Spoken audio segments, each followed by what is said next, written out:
لو جيت الإمارات هتتحبس بنسبة 95%، هتضيع تحويشة عمرك. عشان تشتغل لازم تطلع إقامة ب4000 درهم. الحاجة التانية هتتسرق وهتتحبس وهتترحم.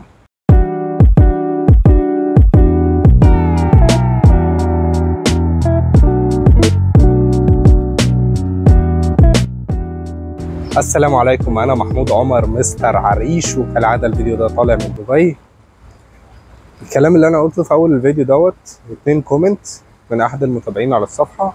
واحد، أنا بحترم وجهة نظره. التاني، انا صراحه انا شايف ان كومنت غريب وعمري ما اتوقع، يعني عقليا كده من اللي انا شفته هنا عمره ما يحصل. اللي هو الكومنت التاني ان هو ان انت هتتسرق من شرطه الامارات، وهتتحبس وهتترحل. ده كومنت غريب، انا هاخده سكرين شوت واحطه لكم. انا صراحه عمري ما سمعت عن حاجه حصلت زي كده، وما توقعش حاجه تحصل زي كده.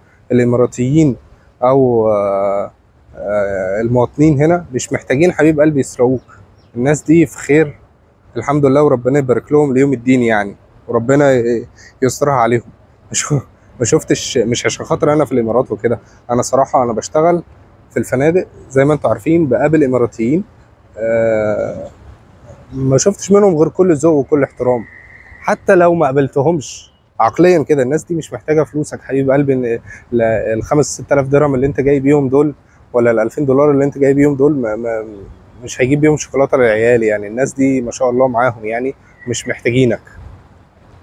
الحاجه التانيه ان انت، الكومنت التاني اللي هو علشان خاطر تشتغل هنا انت محتاج اقامه ب 4000 درهم، وهتضيع تحويشة عمرك ومش هتلاقي شغل. انا واحد من الناس، لو شفت الكومنت دوت قبل ما اجي الامارات مش هاجي. انت هتحطمني نفسيا. انا بحترم وجهة نظرك، بس وضح كلامك، يعني ما تأذيش حد. الكومنت كان عبارة ما تسمعش كلام الأمور. أه، هتضيع فلوسك في الامارات ومش هتعمل اي حاجة. اول حاجة شكرا على ان انت بتقول عليا امور، والله يعني ربنا يخليك يعني. ما حدش قالها لي قبل كده، بس يلا اهو تسلم لي على ديت. الحاجة التانية، بوضح ان انا بشتغل في مجال السياحة، مجال الفنادق. المجال دوت اي حد بيشتغل فيه، مصري لبناني سوري صيني صعيدي اسماعيلاوي، ما بيطلعش اقامة. هما بيطلعوا له اقامة. انا جيت عملت انترفيو، اتقبلت، طلعوا لي حاجة اسمها ورك بيرميت، تصريح عمل. رحت تاني يوم في الشغل، خدوني معزز مكرم بعربية محترمة على مكان، يعني مكان صحي كده، مجمع صحي. عملوا لي اكس راي وتيست على الدم، عينة من الدم. قعدت شهر شغال. بعد الشهر خدوني بنفس العربية المحترمة وبنفس السواق المحترم الهندي، عم شاروخان. خدني على نفس المجمع الطبي، بس هناك في حاجة تبع الاميجريشن، تبع الهجرة، مكتب تبع الجوازات يعني. عمل لي بصمة وقال لي ايه، توكل على الله حبيب قلبي، بارك الله. قلت له شكرا، سلام عليكم. رجعت رجعت الشغل. جات لي مسج على التليفون ان انا الطرد بتاعي او الاي دي بتاعي مع شركه اسمها زاجل. رحت داخل على الموقع بتاع زاجل ده، كاتب رقم الطلب بتاعي. لسه مش عارف ايه، يومين ثلاثه، اليوم الثالث لقيت مكتوب ديليفري، تم التوصيل. شكرا. رحت طالع على الاتش ار، اللي هي الهيومن ريسورسز، او بالعربي شؤون العاملين. سامحوني بالله عليكم لو انا بقول كلمه انجليزي في النص. الناس اللي بتشتغل في السياحه عارفه ان احنا كل كلامنا معظمه بالانجليزي، حتى لو في مصر. فاحنا ساعات بنطلع مننا كلام كده، مش تناكة والله ولا حاجه، بس هو هي دي طريقه حياتنا. يعني بنستخدم هقول بالانجليزي تاني، بنستخدم المصطلحات ديت في شغلنا، فبنقولها تلقائي يعني. نرجع لموضوعنا. فرحت قلت لهم يا جماعه الاي دي بتاعي هنا، السلام عليكم. قالوا لي اتفضل يا عم الحاج. خدت الاي دي بتاعي، ولا دفعت 4000 درهم ولا 4000 ليره ولا 4000 جنيه. فالموضوع ما فيهوش اي دفع. انا بتكلم على مجالي، لو هتطلع تحط كومنت راعي شعور اللي هيشوف الكومنت دوت. انت هياخد كلامك عن مصداقيه، انت بتتكلم عن تجربه. انت ممكن يكون مجالك في مجال مثلا آه اللي هو الفنيين، اللي هو النجار، نقاش، مش عارف ايه، وجيت هنا كتبت اسمك على برج خليفه النجار سيد ابو مش عارف ايه، ومحدش اتصل بيك. لا، ده شغلهم مش كده. ده في شركات بتوجههم، بتقول لهم روحوا البنايه دي يوم كذا، في مشروع هتروحوه من الفتره لكذا لكذا.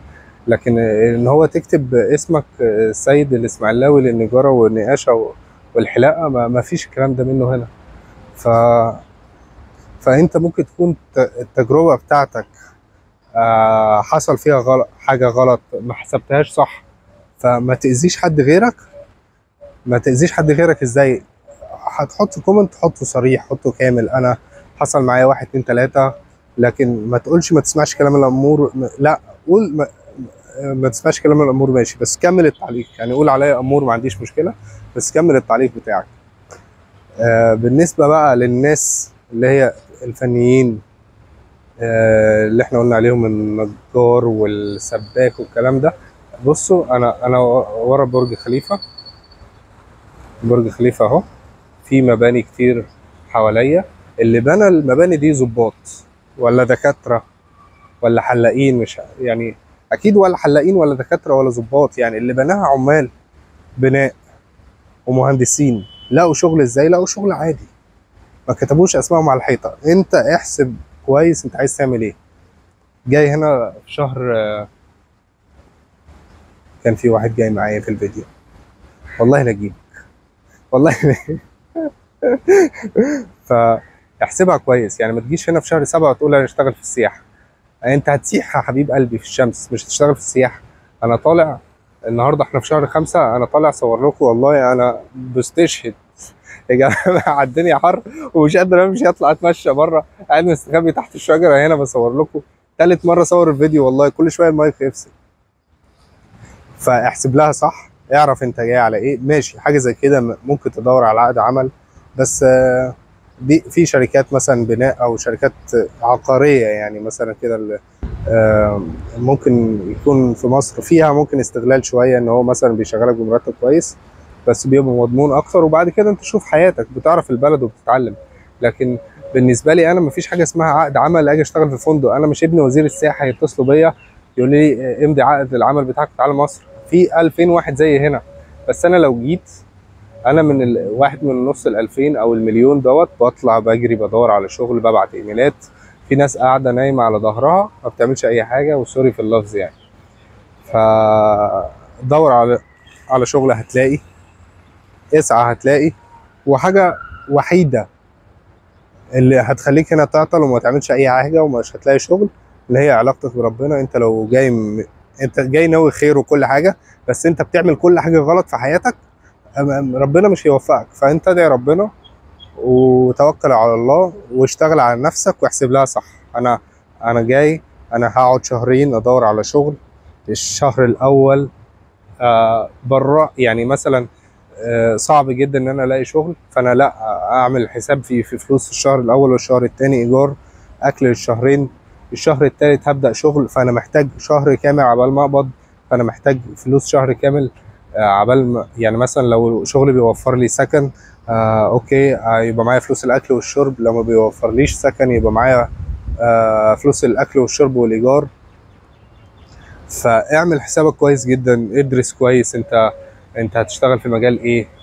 هتشتغل في مجال السياحه، ادخل دور على 20 30 فندق 40 فندق قبل ما تيجي مصر، اكتب ايميلاتهم، اكتب الصفحات بتاعتهم، جهز انترفيو بتاعك، جهز سوري جهز برضو اسئله الانترفيو بتاعتك، جهز السي في بتاعك، وجهز السي في بتاعك على اكتر من بوزيشن. يعني مثلا انا بشتغل مثلا في الريسبشن، بس مثلا انا ممكن انفع كاستمر سيرفيس في اتصالات، ينفع اشتغل مش هقول بنكير، بس هو بنكير ماشي، بشتغل موظف في بنك عادي هنا بمجال كله ماشي. كل سنه وانت طيب. يعني انت مش لازم تبقى بكالوريوس سياحه عشان تشتغل في السياحه، ومش لازم تبقى مثلا خريج تجاره عشان تشتغل في البنك. الموضوع عادي.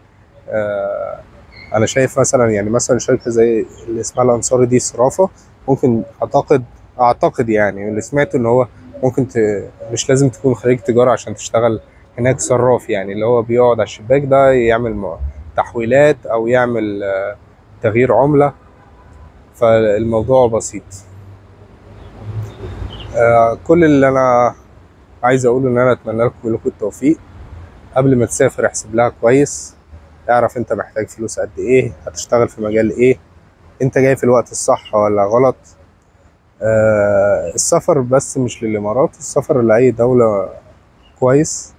انت لو شايف ان انت في بلدك مش قادر تعمل دخل كويس او مفيش انكم ليك كويس، بمعنى صح مثلا انت شغال في مصر بس مرتبك بالدولار، خليك حبيب قلبي، مرتبك بالدولار والدنيا معاك جميلة، خليك. لو انت مثلا شايف ان في فرصة احسن ليك بره وشايف في مستقبلك بره ككارير ومهنيا يعني هتستفاد، اوكي سافر. لكن انت خلاص مستواك المادي خلاص بقى، استثمر، اعمل استثمار في بلدك وعيش حياتك ودخلك كويس في كل حاجه. لكن انت مثلا مش داخل لك اي حاجه وعايش حياتك بتنجانه ومفيش دخل ومفيش اي حاجه، فخلاص بقى سافر اعمل حاجه بقى. مش هتفضل واقف مكانك، البلد مش هتعمل لك حاجه. يعني انا مثلا عشان خاطر اركب عربيه هنا، ومثلا واحد فقير لله عايز يركب عربيه هنا، هتوفر 1000 درهم في الشهر لمده 12 شهر يعني سنه، هتطلع رخصه ب 3000 درهم، هيتبقى معاك 9000 درهم تركب بيهم عربيه مستعمله حلوه قوي جدا. في مصر عشان تجيب عربيه على الله حكايتها 500,000 جنيه، مرتبك 3000 جنيه، يعني 84 سنة شغل وست سنين حبس شيكات، وعلشان خاطر تجيب كبوت عربية. فعيشوا حياة كريمة، دوروا على شغل، اجتهدوا، وبالتوفيق لكم جميعا. بس عايزين نقول حاجة واحدة، السلوجان بتاعنا عشان خاطر حبيبة قلبي العريش، العريش تسلم وتعيش. تحياتي لكم جميعا.